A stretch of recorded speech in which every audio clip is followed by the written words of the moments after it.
God longs to reveal Himself to us and He has made Himself known in many ways. Kilalanin natin ngayon ang espesyal na kapahayagan ng Diyos. Welcome to the last part of our series, How God Reveals Himself to Us. Jesus, Son of God. Throughout His earthly ministry, Jesus spoke about His oneness with the Almighty Creator God, who He also called Father. In a dramatic exchange with one of His disciples, makikita ang frustration ni Jesus dahil hindi pa nito naunawaan na siya nga ang anak ng Diyos. Here's how their conversation went. Felipe, Panginoon, ipakita po ninyo sa amin ang Ama at masisiya na kami. Jesus, Felipe, kahit tagal na ninyo akong kasama, hanggang ngayon hindi mo pa ako kilala.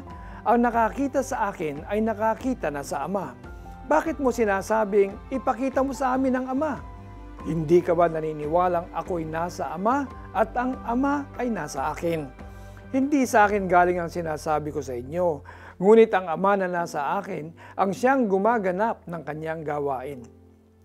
Malamang wala si Felipe noong baptism ni Jesus sa Jordan River, kaya hindi niya nakita na nang umahon siya sa tubig, biglang nabuksan ang langit at nakita ni Jesus ang Espiritu ng Diyos na bumababang parang isang kalapati at dumapo sa kanya. And then a voice from heaven said, "Ito ang minamahal kong anak na lubos kong kinalulugdan." All of Christ's teachings and works He did in the name of God the Father. He said so in a heated exchange with the Jews in the temple. Sinabi ko na sa inyo, ngunit ayaw ninyong maniwala. Ang mga ginagawa ko sa pangalan ng aking Ama ang nagpapatotoo tungkol sa akin. At tinapos niya ang usapan ng ganito, Ako at ang Ama ay isa. Jesus the Son is the image of the invisible God. And through Jesus, niloob ng Diyos na ang lahat ng bagay, maging sa langit o sa lupa, ay nakipagkasundo sa Kanya sa pamamagitan ng pag-aalay ng anak ng Kanyang dugo sa krus. Let's pray. Lord, thank you so much for sending your Son Jesus to the world that we may know you and return to you.